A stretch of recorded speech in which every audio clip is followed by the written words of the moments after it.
All right. Good afternoon, everyone. Welcome back to the class Beyond Right. This is lesson 5 out of 6 lessons. So we have one more class next week, which will be already middle of our summer camp. But we will have the kids out of here just in time so you guys can come in and enjoy the class. Today's topic is beyond lawful ownership. We're going to go a little bit back on lesson 1 about ownership, how Judaism Torah teaches us the concept of ownership in regards to lost objects. How do we deal with lost objects? So there was a tourist who travels to Israel, comes to Tel Aviv, goes into a big restaurant, and he drops his wallet, and in the wallet is $500. And he's looking and can't find it. There are hundreds of people in the restaurant. So he makes an announcement. Anybody who finds the wallet will get $50 finder's fee. And Yankel in the back says, and I offer $75. So let's open up this class with 3 interesting cases. On page 136.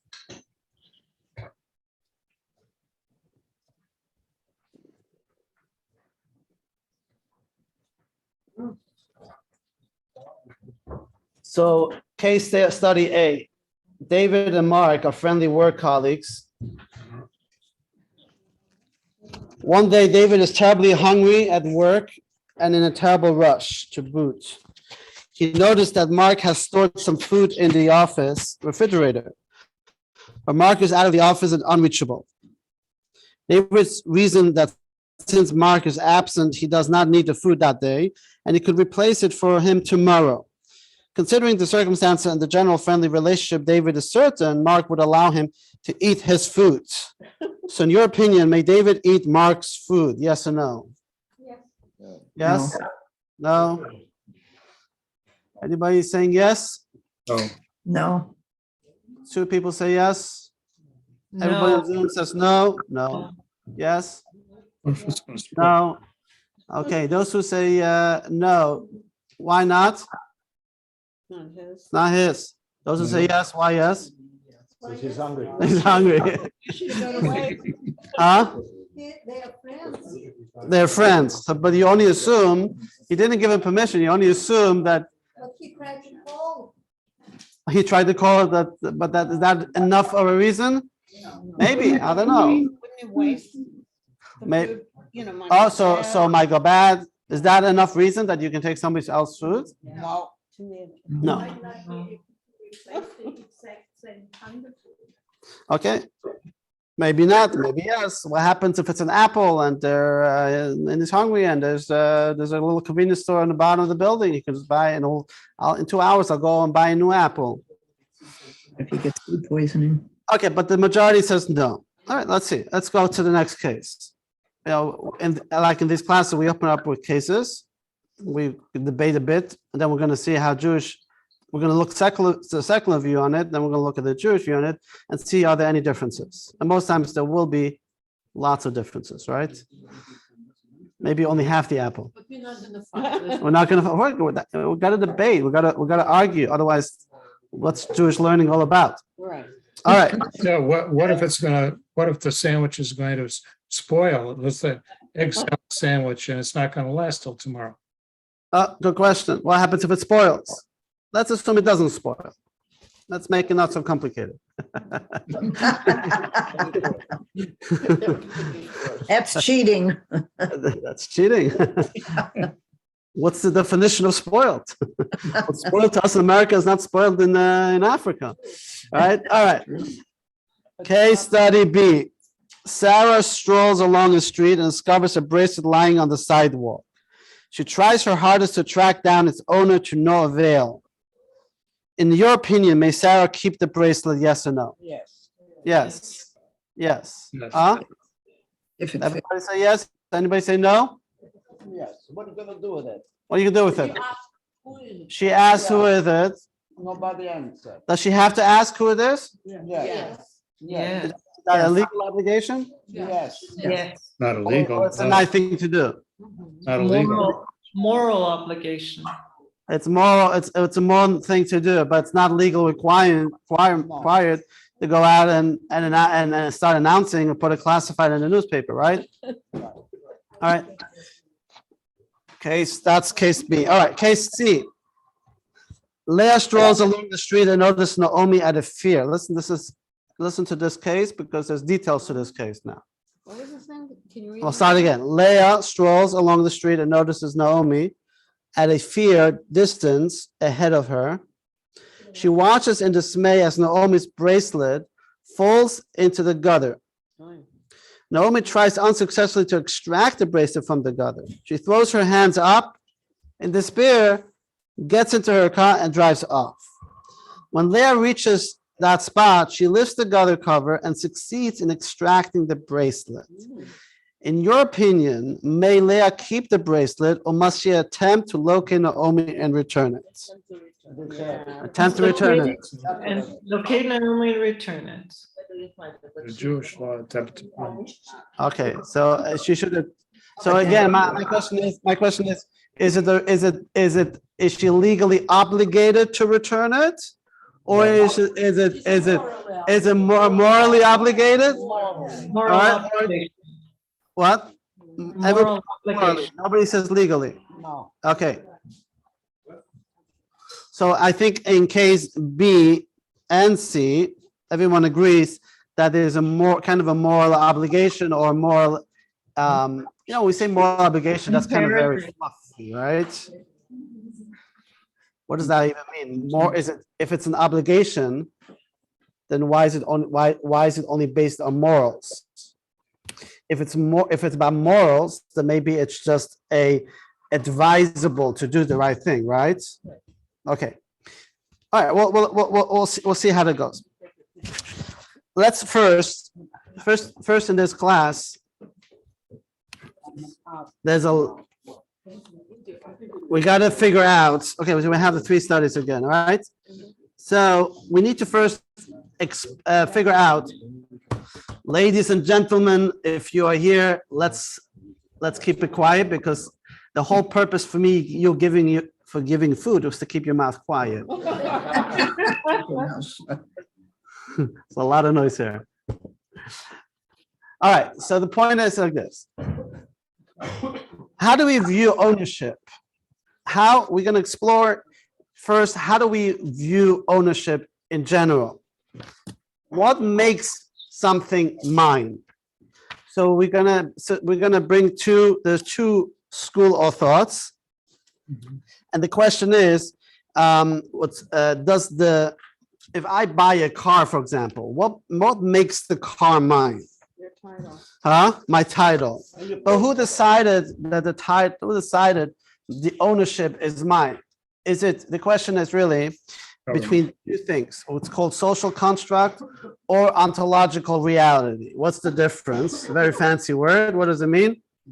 That doesn't. Okay. If English my 3rd language, I'm going to explain you some English words. Social construct means my ownership is determined by the law, meaning that the government got together and said, look, inherently, nothing really belongs to anybody, right?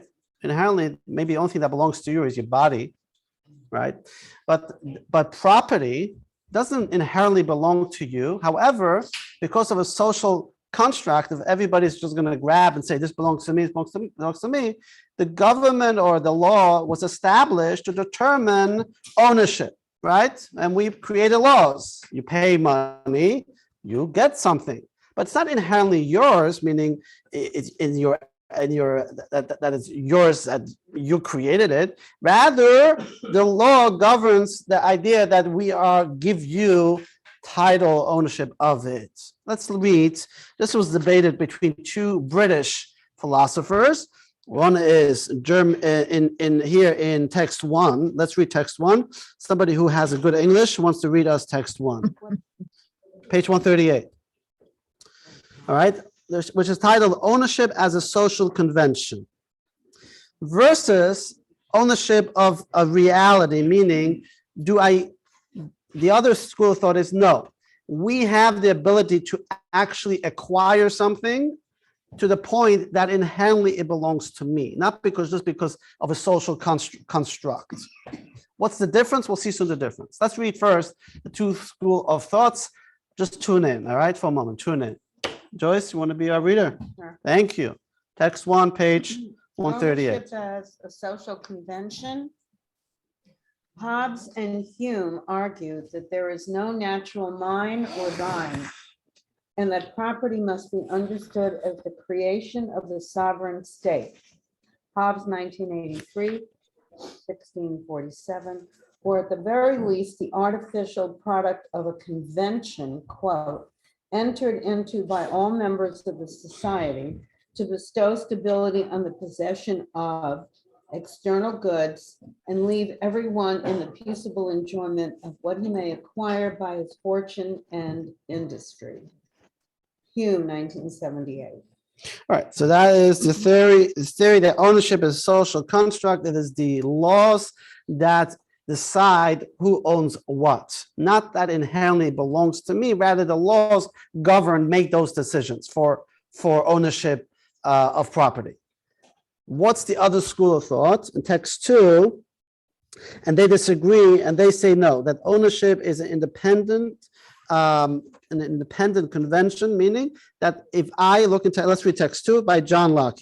Read us text 2, please. Oh, John Locke, 1988. Why are there two different numbers? 1689. Is that a page? 1589 is the original publication and 88 is the new publication. Oh.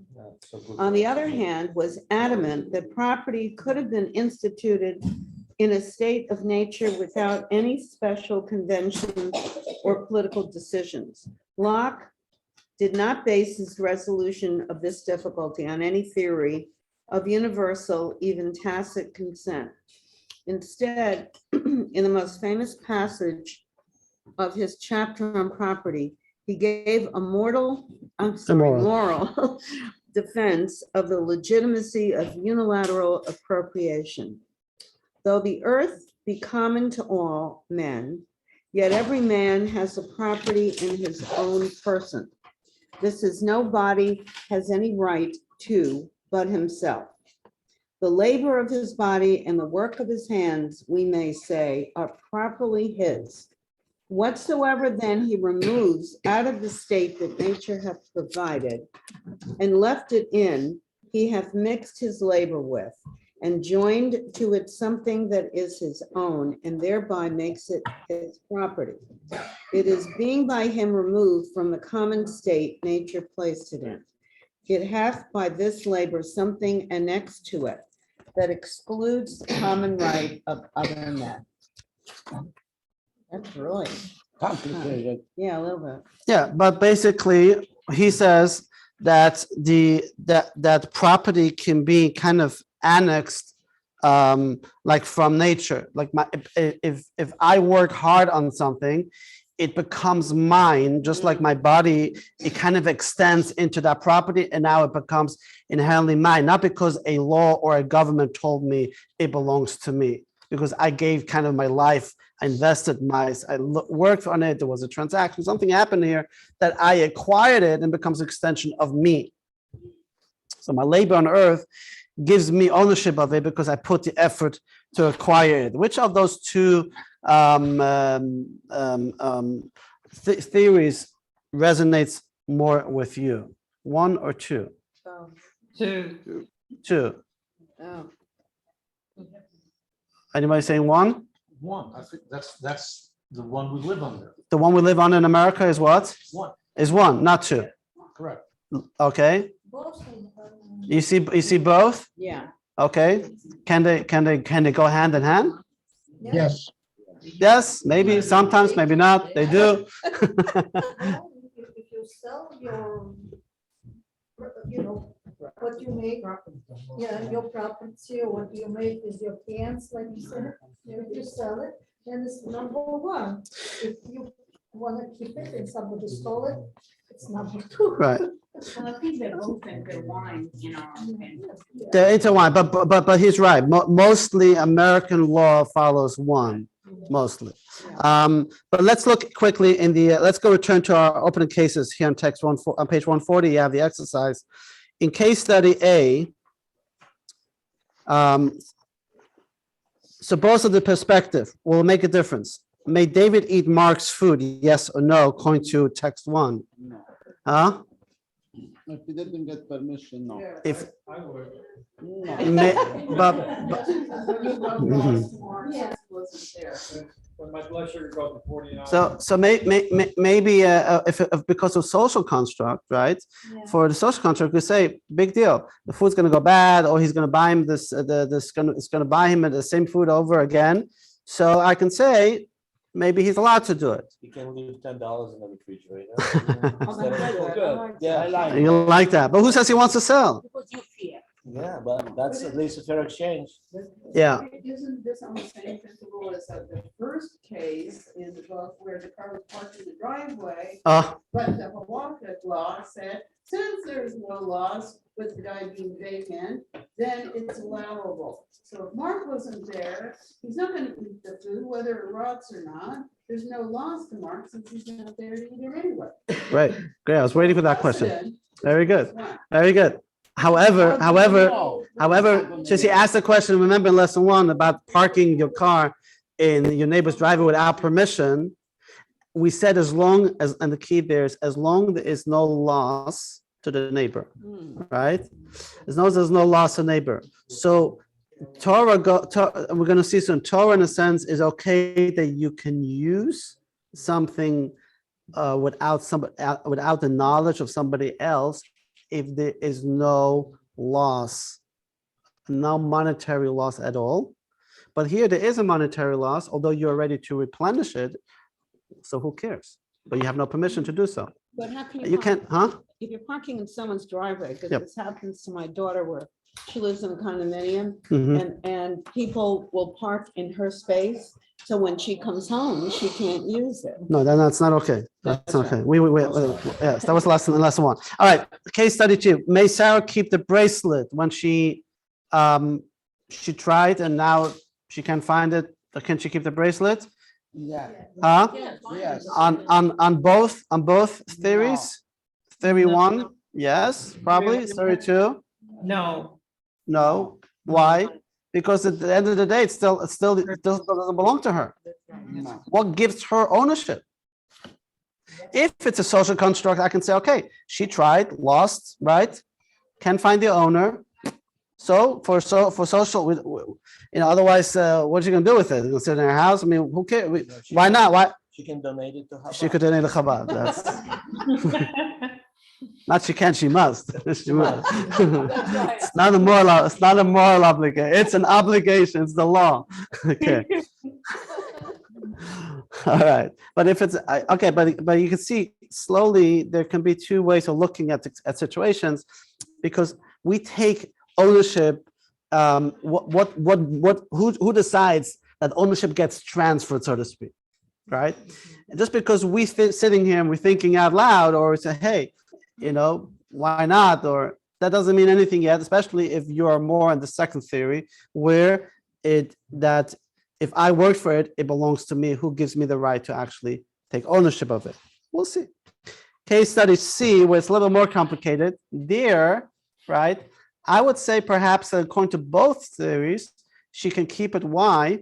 Because she saw her giving up on it, right? She gave up on it. Now, yes, sure, morally she should go. Okay, this is all still in the secular theories. Let's go and jump in. You guys signed up for a Jewish course, right? Let's hear the Jewish view on all of these. Okay. Jewish Huh? race, ask mama. The Jewish race, ask mama. Ask mama.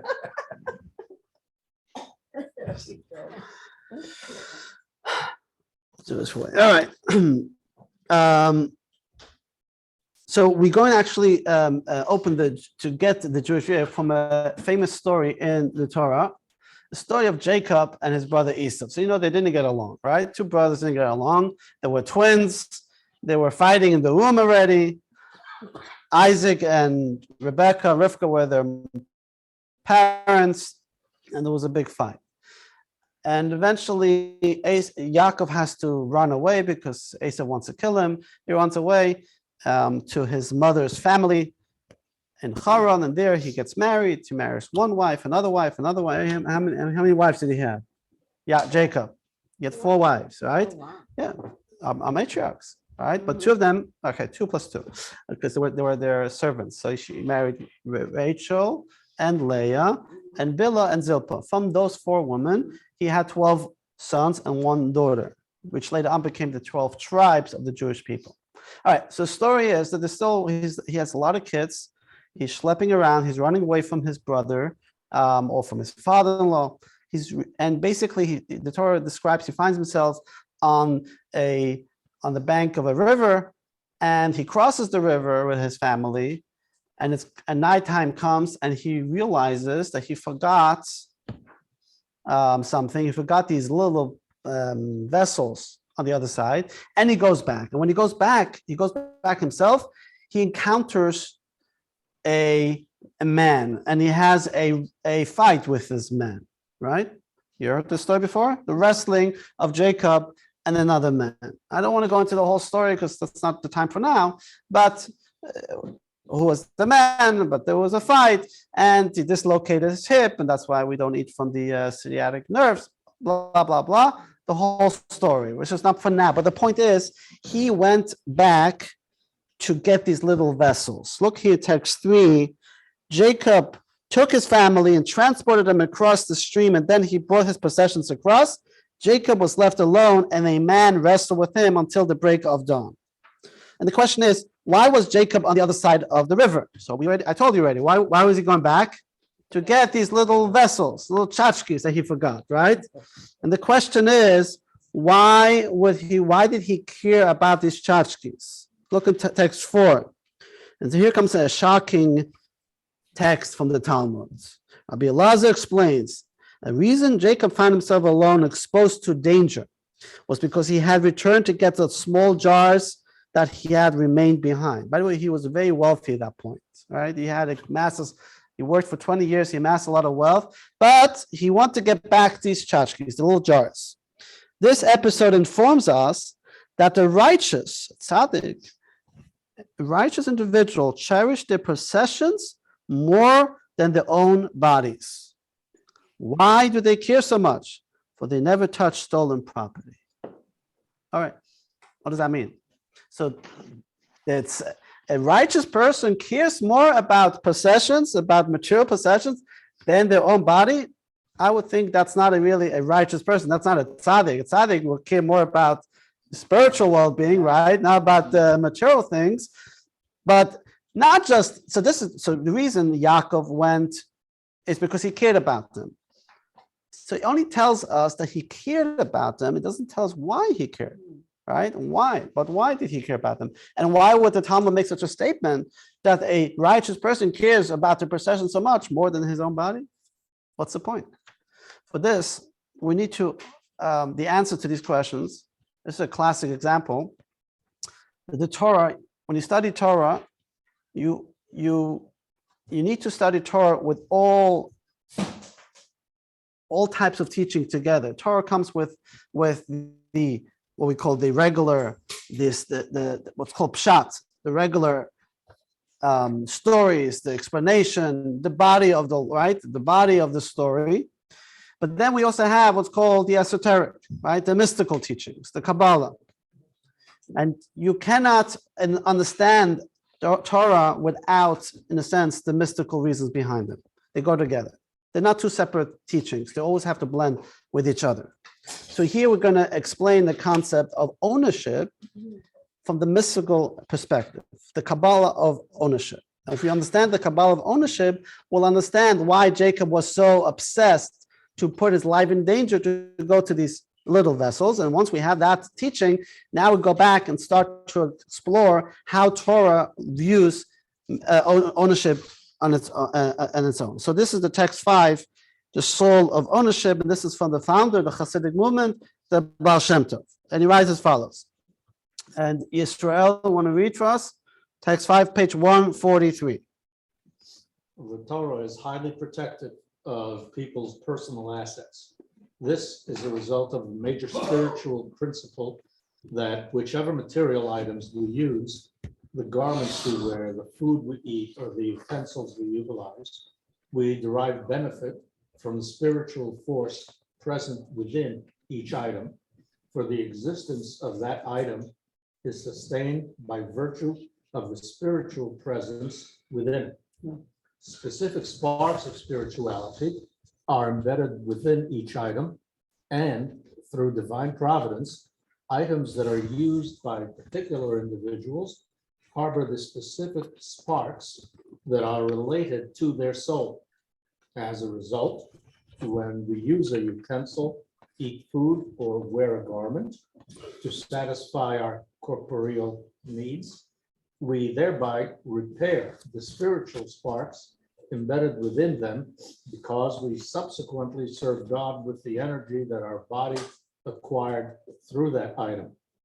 We must therefore be highly protective of our possessions, of whatever we own, out of concern for the individualized spiritual forces they possess. All right. So basically, those who learn Tanya know this concept much deeper. Already heard this teaching, which is an important teaching, that everything in this world that exists, right? Just like you have everything that everything that exists is made out of particles and atoms and neutrons and all the right. It's a combination of all those things together that makes an existence. There's also a spiritual life force, which is called a soul force, in every existence, anything that exists in this universe. Otherwise, it wouldn't exist, because it is God who created it. In fact, something exists, there is a body and there's a soul. So like humans have a soul, animals have a soul, trees have a soul, the inanimate also has a soul. The soul is the life spark, the soul spark that's in it. And this is critical, when we talk about tikkun olam, the word tikkun olam, right, which we use so much, but we don't, we throw it out, we throw it off, in the name of tikkun olam. What is tikkun olam? It means to repair the world.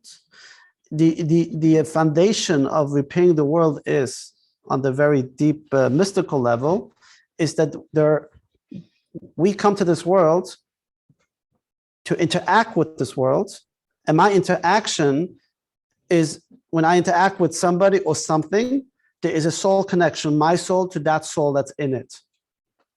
And whatever falls in my territory or in my relationship, that is my job, my mission to interact with that soul, with that spark. So, which means, and we're going to watch this little video that gives a little more clarity, that what is mine, I can only elevate or only do tikkun olam, meaning my mission in this world, only with stuff that belongs to me. Something that doesn't belong to me is not meant for me, also on the soul level. And I don't have the right to interact with something that doesn't belong to me, because that soul spark belongs to somebody else, and it's their mission to elevate. So if I take something away, I'm stealing that person's soul mission on a deep level. One second, and that's why everything in this world belongs to Hashem, really, right? And I cannot take anything in this world without proper utilizing it to the mission that I'm here for. That's why everything belongs to Hashem. And if I take something, I don't use it, or do something that goes against Hashem, I'm stealing Hashem's property as well. So let's watch this video, then but when we have this idea, now suddenly we're going to look, how does the Jewish law view ownership on a much different level? Let's watch it. Where's the video?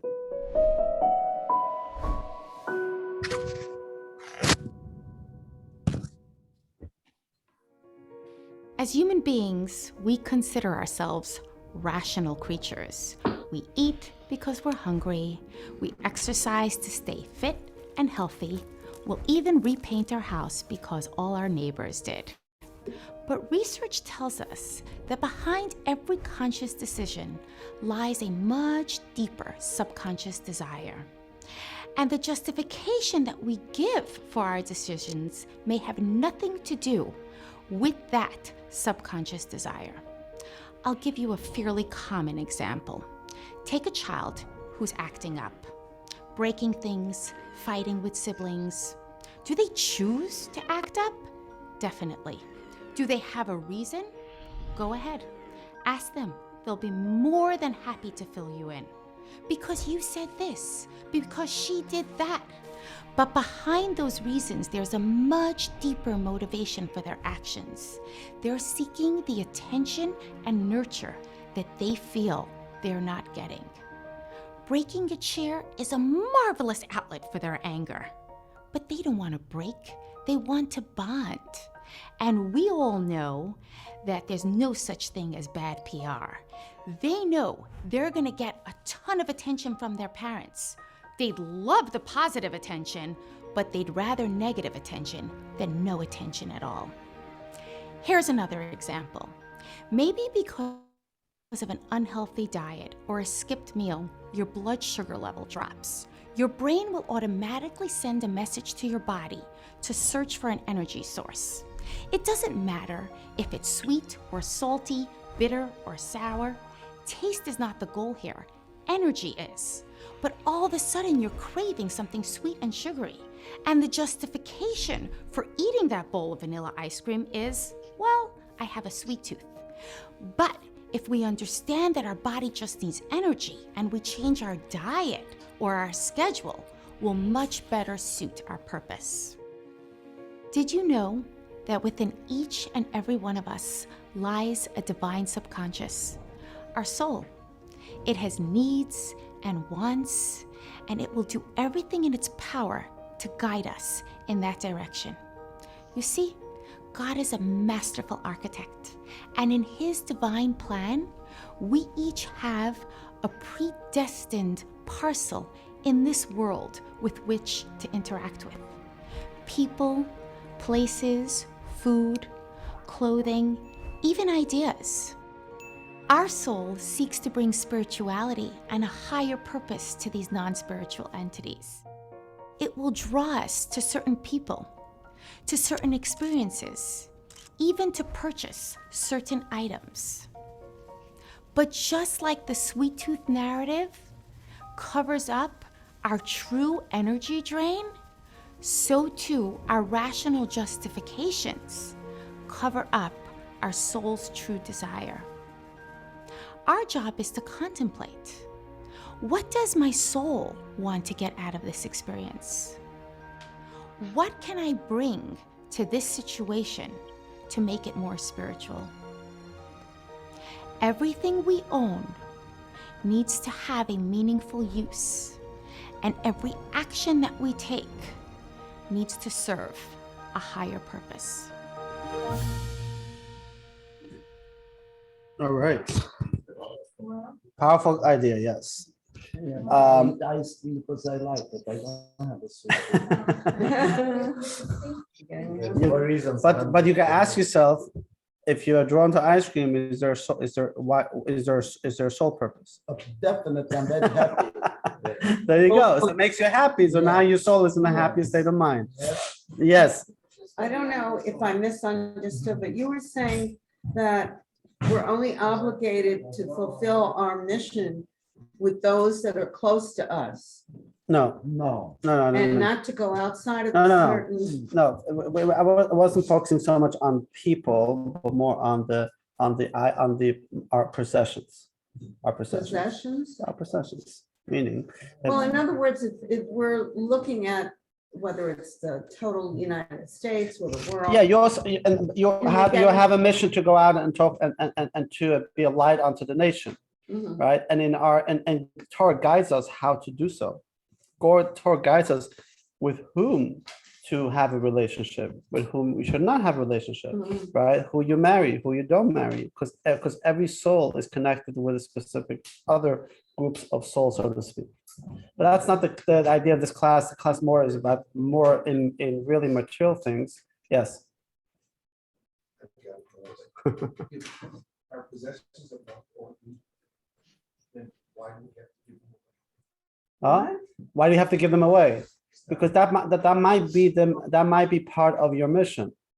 That is part of the mission that Hashem has given you the blessing of physical possessions, right? You earn money, so now there are the sparks of that money. In order for you to elevate, is to give 10% to tzedakah, and by helping others. But you cannot say, let me break into the bank and steal $1 million, and I'm going to elevate those sparks. Those are not your sparks. Huh? The Torah said your possessions are more important. The what? The Torah said your possessions are more important. No. But What it's the Torah, not the later. what the Talmud says that for Jacob or for the righteous, the possession is more important than the body. What did he mean by that? I was getting there. What is now based on the explanation? What it meant to say is the way it's explained is that for a righteous person, the body is not important. It's always about the soul. And if I have little vessels like Yaakov, right? He wasn't looking at them because I need them to drink l'chaim. He said these vessels fell into my possession, means there's a spark in those possessions that I need to use them for a purpose. I can say, oh, forget it, I'm just going to abandon them. There are sparks waiting for me to use them, maybe to give it to somebody else, maybe to help somebody with it. So they were looking at their possessions more than the body. We're looking at every possessions that they have as a soul interaction. To be responsible to even. That's why we're not allowed to destroy things. That's why we're not allowed to just waste. We're not allowed to be wasteful, because it's not about me. It's about who gives you the right. That there's something, there's a purpose that you have this.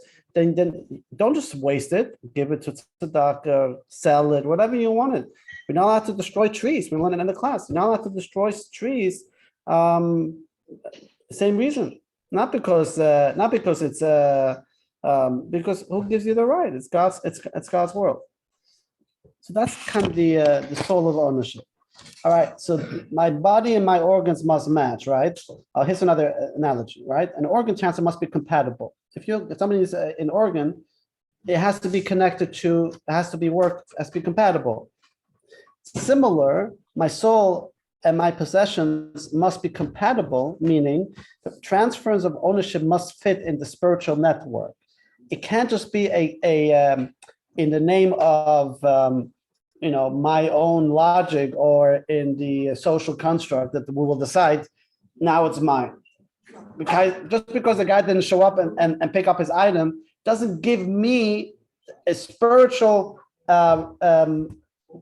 ownership on the item, because it's not, or maybe it is. We don't know. Let's see what Torah says now. In other words, we take ownership very, very seriously.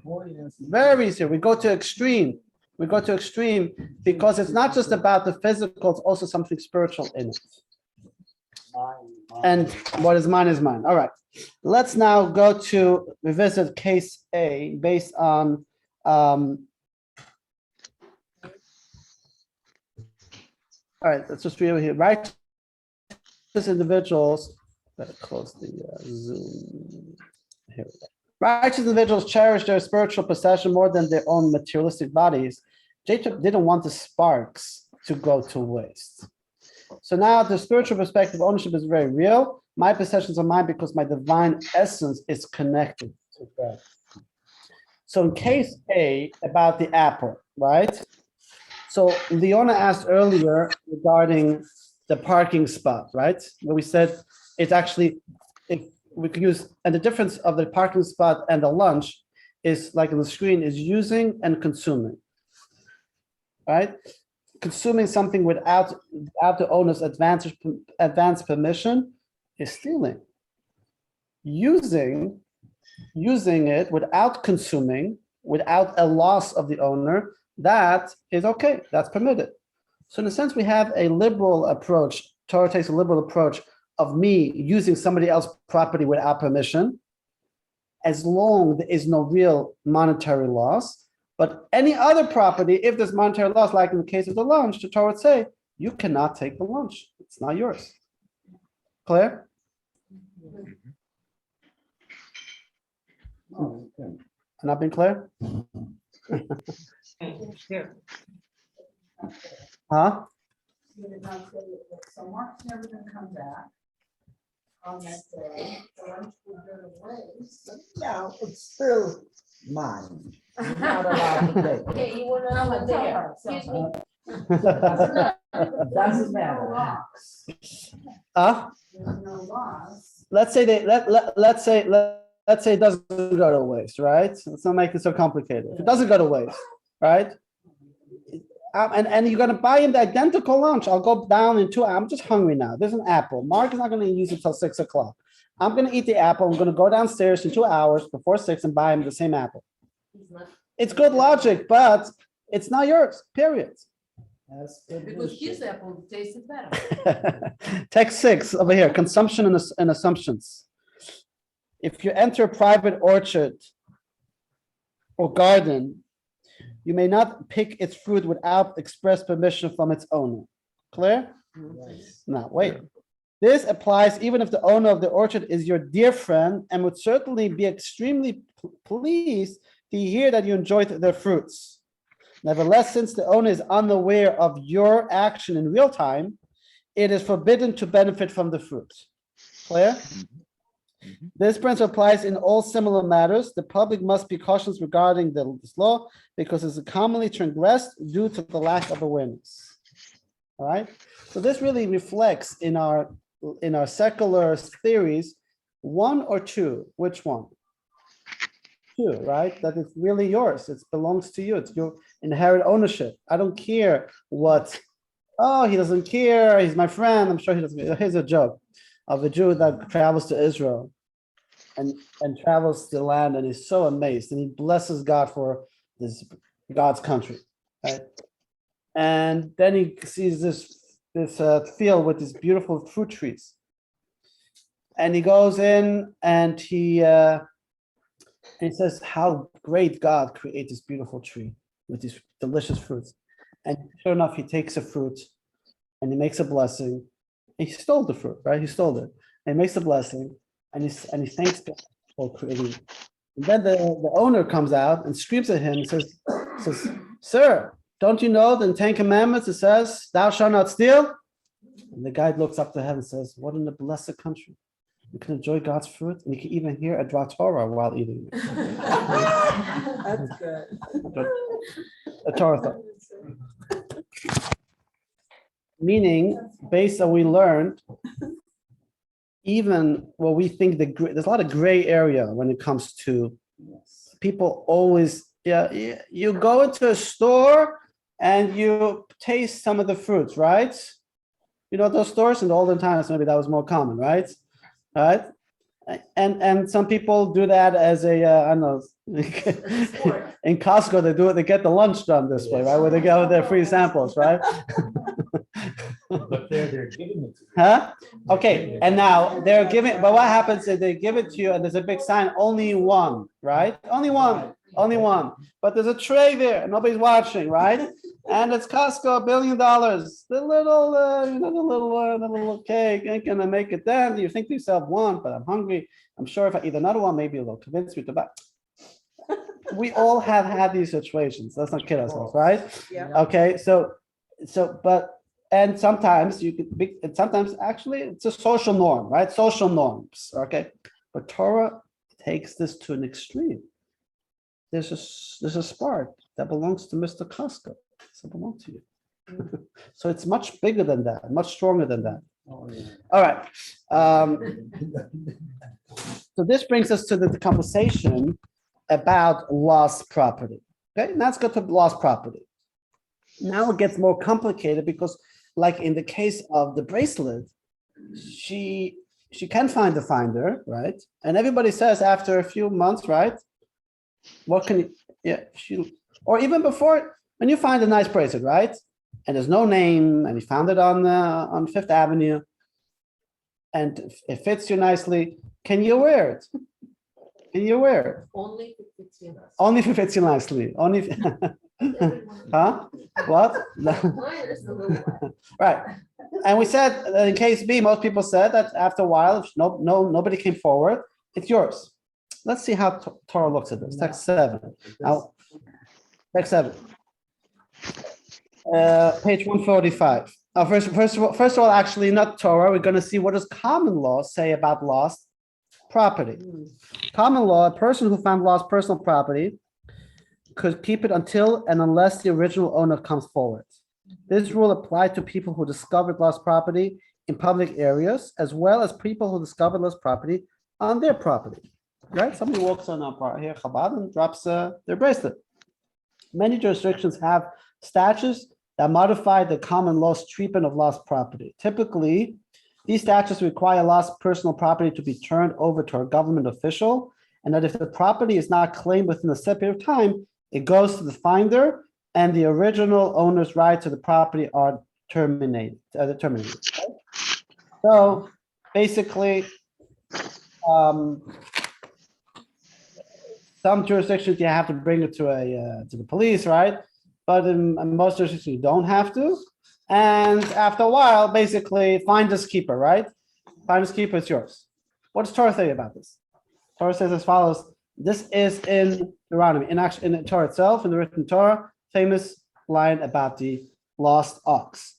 Page text 8, page 146. If you see your fellow's ox or sheep straying, do not ignore it. Be sure to return it to its owner. If the owner is not near you, or if you do not know the owner's identity, take it home with you and keep it until they come for it, whereupon you shall return it. Do the same if you find their donkey, garments, or anything else that have lost. You may not ignore it. So what is the difference between the Torah and common law? Same? No, you There's can't no keep time it ever. limit. You have to give. There's no time limits. Okay, what else? You must make every effort to find the owner. Excellent. You must make every effort to find the owner, right? So, and Can you use it, you know? it's kind of Well, you have to feed it if it's. can you use it? Can you use it while it's in your possession? Huh? Well, you're looking for the owner, you have to. You have to feed it. Oh, that's, oh, no, one second. Yeah, Huh? but you get some milk. We're talking about the sheep. So that creates a lot of problems. That creates a lot of problems, right? If you find this stray donkey on, right, and now you have to know, that's gonna cost you money to keep it indefinitely, right? Now, Not necessarily that you want to keep it. Not- You have to keep it right. until you find the owner. well, it says don't ignore it. You may not ignore it. You can't just walk on the street and see somebody lost possession. Okay, it's not optional if you pick it up or not. You must pick it up and work actively to find the owner. Regarding if you have any, I think we learned in lesson 1 or 2, right? About the stolen property. And anything that if you had an expense of watching it, it's onto the owner. But the question is, if there's no owner coming around, how much longer, yeah, how far do you have to go and spend? So we learned in lesson 1 that in essence, you don't have to spend money to return an object to somebody. You have to remember about the store owner where you see the air conditioning is running out, right? Yeah. You don't have to do something that's going to cost you money. But if it doesn't cost you money, but let's assume now it doesn't cost you any money, your obligations. So 3 things we learned. Number 1, in Jewish law, forbidden to ignore lost property versus in secular law, it's a choice to pick up what is lost. You don't have to, it's your choice. Number 2, personal requirement to actively return lost property. Secular law is no action required of the finder. You say, okay, I found the bracelet. If somebody makes a big announcement in the newspaper, maybe I'll call them up and say, yeah, I have it. But I don't have to go out and put signs up and announce it. In Torah, you do. In Torah, you have to actively go out and announce, I found something. I found something. Anybody lose something? Right? There's a way to how announcers, the whole Talmud discusses that. In the older times, interestingly, Jews would gather 3 times a year in Jerusalem for the holidays. Everybody came to Jerusalem. So the whole country got together. So they built a platform outside the temple for where people were able to stand and announce that they found an object. So it's like lost and found. Exactly, a lost and found. A lost and found. But today, if you go to the Telephone. you go to many of the in the observant community, in the Titanic observant community, they have a very active lost and found setup, right? Like you have with like with any company, right? The airlines or you go lost and found, right? Do they have to do it? Yes. Huh? Yes.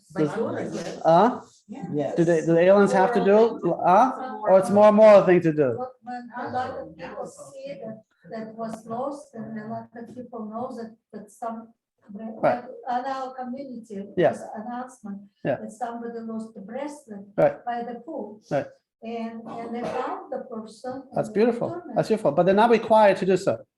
In Judaism, you have to do it. You have to announce it. And the question is, how do you do it? But that's you have to. All right. Number 3, no end date. That's Renee, you said that correct. There's no end date to returning lost property. In secular law, if not claimed after a while, the lost property can't be kept, which brings us to a lot of problems, right? So what does that mean? No end date to returning lost property. Look in text 9 from Maimonides. If an announcement or notification regarding the discovered item was made and the owner did not come to claim it, the item should remain in the possession of the finder until the arrival of Elijah the prophet. And what happens then? You return it to Elijah? Okay, what does that mean? It's Just keep it. Keep it. no? Keep it, but you never take it. What's it do with Elijah the prophet? What does Elijah the prophet have to do with this? When Mashiach comes. Oh, right, does that mean till the Seder when he shows up? You keep it, but you don't say it's yours. All right. It's very smart. It's you. You have it, but It's it's not you. I yours. have it, but it's not In mine. my possession. Just The my idea, possession. the idea is that you said right, that it says that when Mashiach comes, we're waiting for the times of the Messianic era, Elijah the prophet will come and he will identify every object to who it belongs to. He's gonna have a hard job. Huh? Yes. Actually, in a sense, Elijah the prophet is a spiritual being, right? So he can identify the soul spark, which soul spark, like you have an organ, right? You can see the DNA of the organ and you can match it to the original. So he can kind of, out of the soul spark, match who it actually belongs to, which is only possible when Mashiach comes. But the expression is, you can't, because we take the approach that items inherently belong to somebody else. No logic, Josh reason, it can, okay, nobody showed up, it's mine. No, that doesn't work in the Jewish view of ownership of an object, of a lost object, with a very strong exception, and I want to get to the exception. I'm actually studying this with my son Mordechai. He's in yeshiva in the cheder, where he's learning now this topic in the Talmud. The tract of the Talmud is called Baba Metzia. It's probably 140 pages. Each page is a double page. It's about 280 pages that discusses the lost objects. So we're giving you the 60-minute overview, but it's fascinating how they sat together in the times of the Talmud and debated these ideas. So one of the exception to the rule is as follows. Look over here, text 10a. Again, for Maimonides, but really derived out of the Talmud. Page 10a, page 147. By mentioning the example of a garment, the Torah teach us a law. Because remember in Deuteronomy it says you should not ignore it, and it says the same with a donkey, garment, or anything else. Why did the Torah throw in the garment idea? The shmata. Why? By mentioning the example of a garment, the Torah teaches us a law. The what? Every garment is unique and contains features by which it can be identified. We therefore presume that its owner will seek its recovery and we are obligated to return it. This establishes a principle. any article that has identifiable features is assured to have an owner who seeks its recovery and must therefore be returned. And here comes really the important part here, the last part. By contrast, a lost article that no longer has owners who seek it because they have the spirit of its recovery belongs to its finder, even if it bears identifying features. And let's do one more, text 10b. If you discover a lost item, so what is he saying here in 10a? If we know for sure that the owner has given up on the item, even if there's something that he can identify that this is his item, but he gave up to ever finding it again, then the finder can keep it. How do we know? Yeah. How do we know the owner gave up? Remember at KC, what happens in KC? Right? She's watching from across the street and she's searching in the gutter, she can't find it. She says, that's it, I give up. Clearly she knows that she gave up. Let's wait, I'm gonna analyze KC soon, but there is exception to the idea that every time you find something, you can keep it. So number one, if you know for sure the owner has given up, in Hebrew it's called yi'ush, then the finder keeps it. Let's read another text 10b. If you discover a lost item on the seashore, within reach of the tide, or in an area inundated by a flooding river, you may keep it. This applies even if the item has an identifying feature. This law is derived from the command to return an article that was lost to your fellow and you found it, implying that the obligation extends to any circumstance in which an article is lost to its original owner, but is likely, and here's really that emphasis, the likely to be found by others. But if you lost something in the ocean, right? You went swimming and you lost your glasses, there's no way you're ever going to think that somebody's going to find it, right? It's meaning that we know the common knowledge is the owners have given up. And now you walk in the ocean and you find somebody's glasses, you can keep it. Even if somebody can identify, yeah, it's my glasses, you have no obligation to now go and announce it and give and find, you can keep it. Why? Because we know for certain that the owner has given up it ever to be found again, which now means that this item is ownerless. Remember, we can't just take something that belongs to somebody else. There's a concept of giving up ownership of my item. I can go and say, you know, my phone, it's my phone. I can make an announcement. It's ownerless. It's no longer mine. Anybody who wants it can take it, right? So now you, no, the moment I make that announcement, and everybody can come take it and stir it. It's not stealing. It's not Soul's. What happened to the Soul Spark all of a sudden? What happened to the Soul Spark? I have the ability to redirect a Soul Spark that belonged to me to say, now I'm giving ownership. I have a valid reason why I don't need this phone anymore, right? I got a new phone, right? And now this Spark is up for either up for sale or up for grab. So just like if I sell it, I'm redirecting the spark that's in it to somebody else, and somebody else acquires it. Now it's their mission to make the best out of it. So similar with something becoming ownerless, so to speak. Now I can take it and keep it. Yeah, but she was watching from across the street. Oh, very good. That's extreme. So she's one second. This is not a JLI class where simple stuff happening. We want to make it complicated. Okay, so 1 second, huh? Of course, otherwise we wouldn't want debate if it's so simple. But follow me, follow along the line.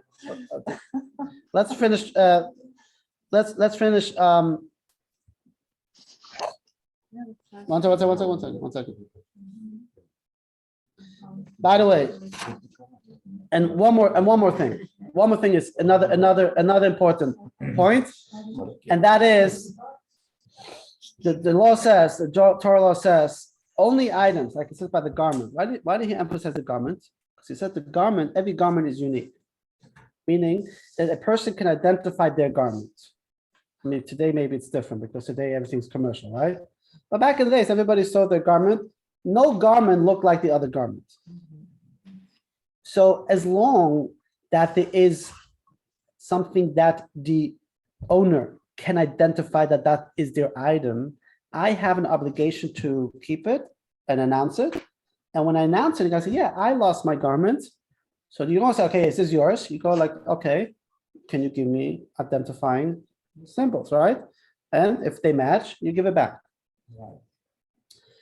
What happens if I find something that has no symbol? I find $100 bill on the street, right? I find $100 bill on the street. It's public domain. Now, so what should I do with it? Or I find should I just put it in the, so I have to wait till Mashiach comes? Right? What? Put it in the tzedakah box. All right, you have to give it to Chabad. That's the rule. We're not discussing any further. Right? Or what's the answer?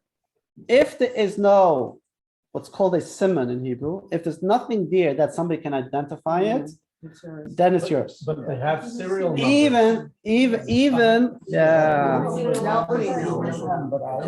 But it can be identified. It's actually a very good question, and actually Talmud debates that. Oh, wow. You think the Talmud doesn't debate that? Because what happens back the talk about money and coins, because the coins were done differently, they were done all individually, right? What happened? Let's just throw in things because now we can learn this Talmud for a year. What happens if you find a stack of bills, or like a stack of coins, right? You walk down Jacaranda, or you walk down the street, and you see there's a stack of gold coins piled on top of each other very neatly, right? And put by the corner of the curb. You know that didn't fall out of somebody's pocket. You know it was placed there on purpose, right? Huh? It's a bait. No, it's the guy put it there on purpose. Guy put it on purpose. Now you find it, right? So really, the question is the way it was laid out in itself an identifying signal or not? Talmud goes back and forth on that. There's a whole debate. Depending, and it gives examples. You find fish. You find this bread from a baker, bread from a private person. All different items that the Talmud loves us debating this because is it considered an identifying item or not? But clearly, if it's a very simple thing like $100 bill, it's clearly nobody could, and it wasn't like put on the bookshelf in the shul, right? Maybe you put it there because you had to empty out your pocket. It's floating on 41. You have to bring it to Chabad. You can keep it. What if you bring it to Chabad? You give it to Chabad, and then the owner and you match it. And you match it. No, it's Huh? owner show up. You're in trouble. You're responsible, not let him talk to Masai afterwards. That's it. No, if the owner comes and says it's mine, right? It's mine. But then but maybe it's not his. Maybe how do you know it's his? How is he going to say it's his? So if he says it was I dropped it in that corner. Okay, so maybe now it's more of a moral thing you should do it. So now. Can I ask one thing? Yes, quick, because I want to finish the last text and then I'll take more questions. Oh, unless it's all right. something really on this. Yeah, Yeah. I've heard of stories where people did lose like a diamond ring or wedding ring at the beach or somewhere that was, you thought you'd never find it again, and somebody did find it. Definitely. And they went out of their way to find who it belonged to, and it made a lot of people happy. So There's a famous case in Connecticut of a young rabbi who bought a desk on Craigslist. Do you remember that story? Oh, yeah. No, I don't. Remember, it's we can show it later on. It's on YouTube. He bought a desk on Craigslist. And when he bought the desk from this old lady, and when he bought the desk, he had to move it into his house and he had to take it apart. When he took it apart, he found a bundle of $25,000 in cash inside the desk that was hidden under the desk. And he went and he returned it, and it was major news, right? It was a major news. And then they asked him, why did you do it? like most people wouldn't return it, right? They wouldn't necessarily return it. Because as a Jew, it wasn't even a question. It wasn't even a question. Found the stack of money. That's right. That's right.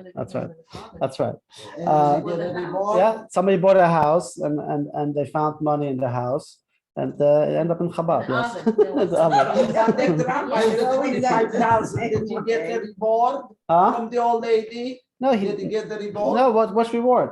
The reward is from Hashem. That's right. Oh, That's wow. so good. You remind me of it. It just Of course you'll if do. if he got a reward or not doesn't matter. But she's not she doesn't have to give him a reward. No, but it would be. Remind me nice- of it.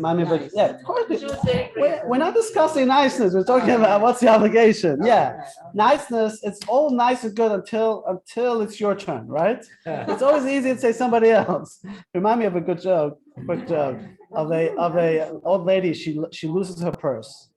She loses her purse, and this young kid finds the purse and returns it to her. She looks at the purse. She's so happy, and she says, "Oh yeah, thank you." And she had $20 bill in the purse, and she checks if the money's still there. And sure enough, she opens up and there's $20, but she sees there's 20 singles in it. It went from 20 singles. So she turned to the boy, says, "What happened? There was a $20 bill. How did it get to 20 single?" So the boy says, "I just want to make sure because last time I found the old lady's purse, she had no change to give me a finder's fee." And did you give her any? Oh, asking a question on a joke. Okay. No, it's a wise guy. Experience. Nothing buys experience. Okay, now technically, we're gonna go. Let's go look back on the screen. Case study B, right? Where you find the bracelet and nobody comes. The item belongs to the person that lost it, and the obligation to return is forever. Why? Because the bracelet has scratches, something that the person can identify it's theirs. You have to announce it, and if nobody comes around, you cannot use the bracelet. Let us sit till Mashiach comes. Also, you can just do that online. Might take a Only while. at home, nobody sees it. Unless you found it on the seashore. Exactly, unless you found it at the seashore. If you find the bracelet at the seashore, right? Once a person is disappeared of recovering a lost item, the ownership of it dissipates, and the role has been completed, and it's time for someone else to channel its spiritual energy, and then you may keep it. So the question now is, case study C, right? Again, what happens? She sees the person trying to get it. The gutter is like, in a sense, like the river or like the ocean. You lose something on the sewer in New York City, right? Falls on the thing. Forget it. You never find it again, right? So, and she saw the lady give up her hand, right? So legally, she's entitled to keep it, although the finders counsel to show kindness and go beyond the letter of the law. All right. So this is not a moral obligation. I don't like the word moral obligation, meaning morally or not morally. The word legally, from a Jewish perspective, she went and she opened the gutter. She can keep it. Because why? Because the owner gave up on it. You have ownership of it. However, it's finder is count. This is the Talmud. The finder is counsel to show kindness and go beyond the letter of the law. Remember, in lesson 1, we have this idea that there is. There's the legal what the Jewish law says, but many times Jewish law would say, at the end of the day, it's not about what is my right, it's about what my obligation, and also not only my obligation towards other men, my obligation between me and God. And where God knows, God's watching, so you have to come, we can't force you to return it, but we encourage you to show kindness because God wants us to be kind with each other. So the question is then, why not force them? Why not force that person? You saw it's hers. Why doesn't Jewish law just leave it to go beyond the letter of the law? Why don't they say no? In this case, you know who it was. It's such a what's called a stira, right? It doesn't make no sense. If in the beginning with the whole class is about we have a soul connection to its we take ownership really serious, right? The righteous go out of the way. So I know 100% that this bracelet belongs to Leah. Just because I watch her and give her up, I know it's hers. So why doesn't Torah require me to do so? Why? That's a question. That's my question. Oh, because Leah did That's my question. Leah did not appreciate the connection. Huh? Leah did not appreciate the spiritual connection. And maybe this new person, well, It's not matter what she appreciates, it's not matter what do we require her to do. There's a moral quarters too. Moral It's very late, but I want to basically in the next two texts, there's Yeah, to get it out. That's a good point. And she gave up. because basically without going to the long text 12. Well, let's finish up here. In text 12, the Maharal, who was one of the great rationalists and was a great rabbi, explains basically that a Torah is based on strict principles. And when you have strict principles, you got to stick to the principles. You can't just say, in this case, we break the principles. We made a very clear principle. We established as clear principle that if a person gives up ownership, then it's ownerless. Technically, legally, doesn't matter. You can take it. You can take it now. So you're going to say, but you know who it is anyway. So we're going to change the principle. In this case, you lose the entire system of having a principle system. With the other balance, the Torah comes and says, however, we really should live as a mensch, and you should live like a mensch, and you should have you should go and be kind. Now we have actually a perfect system where we keep to the principle strongly, but we're not rigid. We're not cold on the principle, saying that's where it begins and that's where it ends, like in society today, right? Where what is mine is mine. I don't care about you as long as I don't have a loss, right? So the question is always, what is my obligation? What should I go and how I interact with others?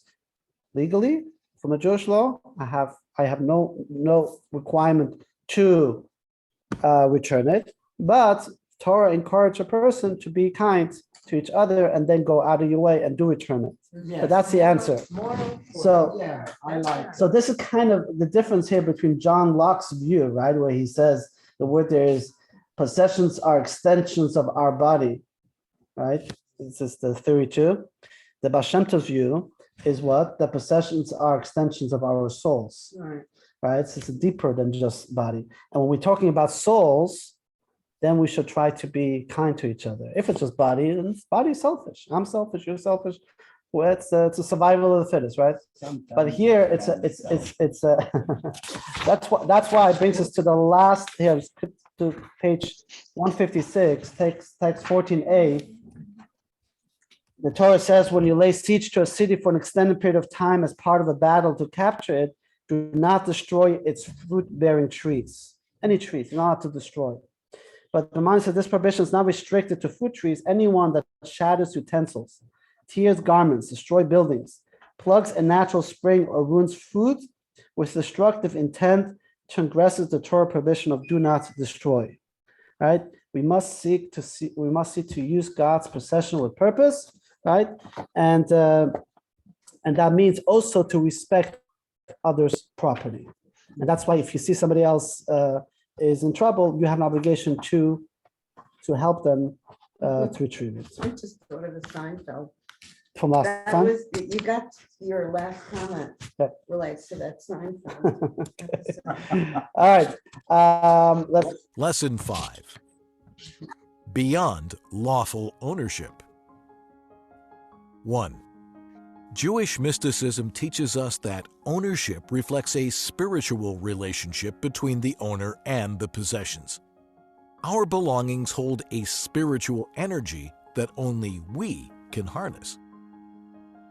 2. The Jewish theory of soul-related ownership does not just provide a definition of ownership. It also informs our use of our property and our manner of relating to the property of others. 3. Jewish ownership laws are based on strict principles. As a result, Jewish law does not allow us to take someone else's property without advance permission, even if we're certain the owner would approve. 4. Jewish law is very stringent regarding the return of lost property, obligating us to proactively retrieve lost items and seek out the owner. This obligation has no end date. 5.